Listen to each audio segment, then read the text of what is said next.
My name's Bronte, I'm 23. I grew up in Cornwall in a little town called Bude. Started learning piano when I was 6, and then I switched to guitar when I was about 13 and all kind of progressed from there, started writing songs. And then when I was 16 I decided I needed to get out of Cornwall and go to the big city and do music, so I applied for the Brit School. Got into the Brit School, so I moved to London on my own when I was 16. And so music became a really big part of my life then. Originally, when I was writing songs, it would always start with a hook or an idea in my head, and then I'd pick up a guitar and fit some chords to it, and then the rest just kind of flows from there. I mean, sometimes it can take 10 minutes for a song to appear from my brain, or it can take a few hours, or I'll write half of it and I'll go away and come back. But recently I've started writing more to produce tracks to a beat, so that I've got a vibe to go from a starting point to try and get a different sound and a different angle, which is good. It's good to try lots of different things, I think, when you're writing. I can write about anything, really. Somebody that's pissing me off, somebody that's upset me, a relationship that I've just got out of, a day that I'm really enjoying. Like, I write all the time. I write with lots of different people, and I like to take from other people's life experiences as well. I just love songwriting. I'm a songwriter, so everything inspires me.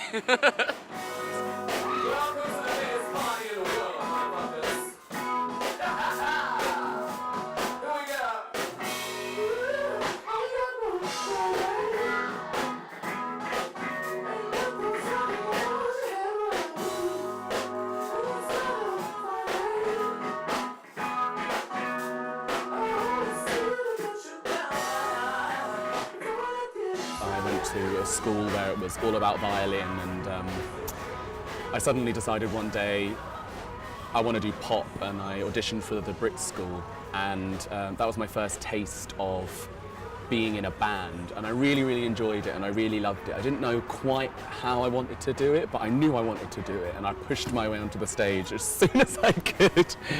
And yeah, that was when I realised I wanted to be an artist, and I've been moulding myself and creating my music ever since then, really. I'd love to work with Brandy. All of her albums inspire me. Everything that she says and all of the riffs that she does really remind me of, actually my violin, they remind me of, they challenge me. Like, Brandy challenges me, and I'd love to meet her and work with her just to see how her brain works, because I'm fascinated. 6 albums in, I'm still fascinated. I've just sent my track to a new producer the other day.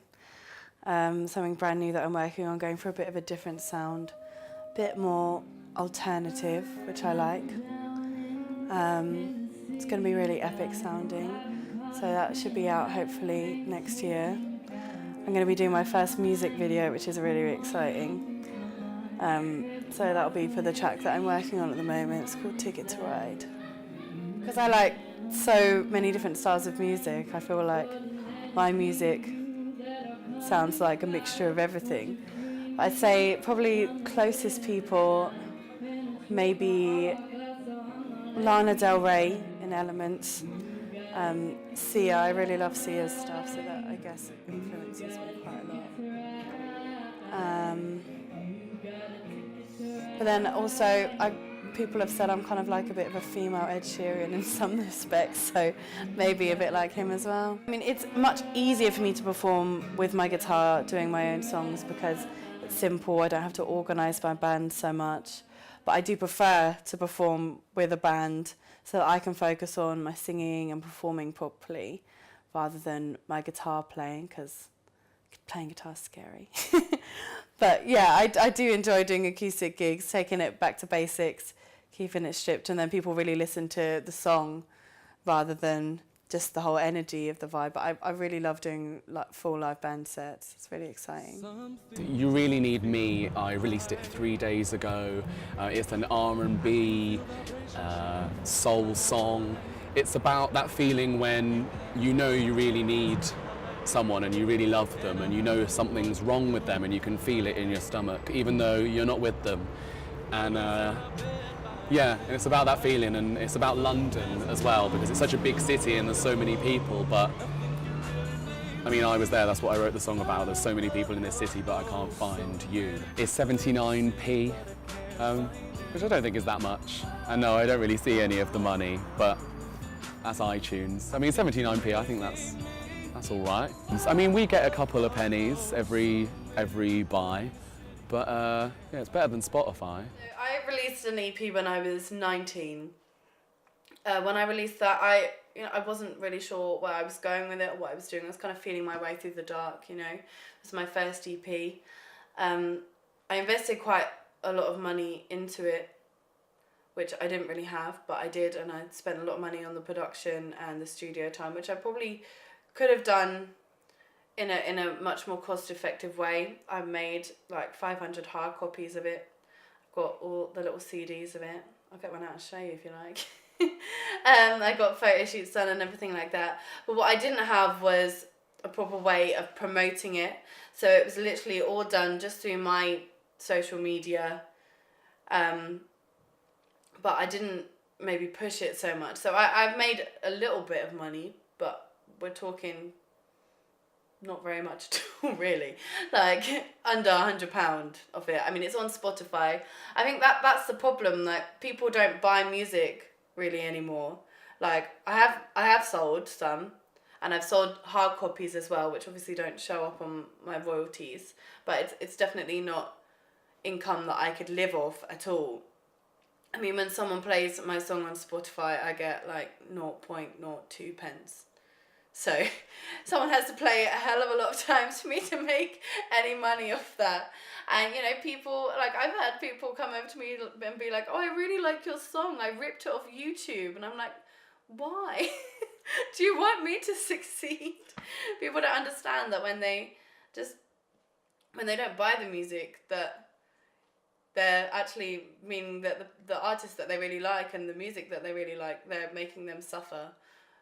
Not through any fault of their own, but yeah, if people don't buy music, then the artists don't make money.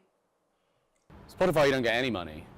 Well, you get 0.00001 every time you get a play.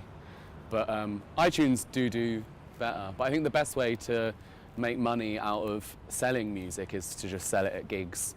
Make up some CDs, slap some covers on, and yeah, sell it to the people that really want it. Day to day, obviously, I need to pay rent, so I have to work a lot, which means I don't have a lot of spare time. So my main 9-to-5 job, I guess, is I'm a charity fundraiser on the phone. So I'm that annoying person that gives you a call and asks if you can donate to whatever charity, UNICEF, Cancer Research, Teenage Cancer Trust, you name it, I probably called it. But no, I actually, as a job that isn't music, it's not bad really. Like, I'd much rather be doing that as a job and making a difference in the world with what I'm doing every day to make money, rather than just serving coffee or beer to people. Also, I'm a terrible waitress, as I'm clumsy and forgetful, so that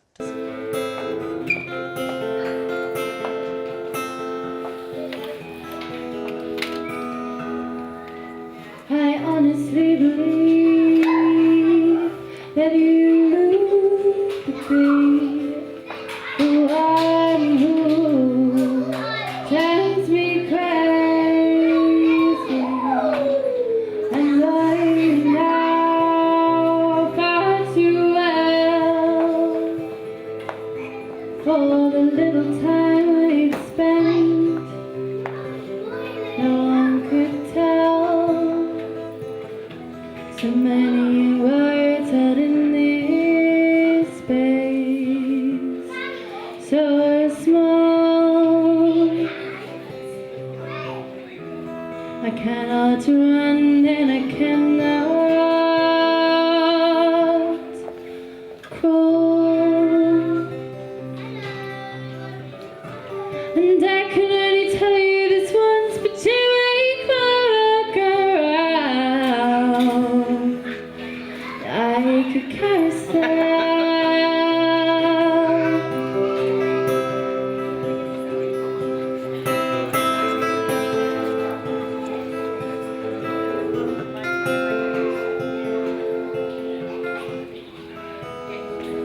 If I was to walk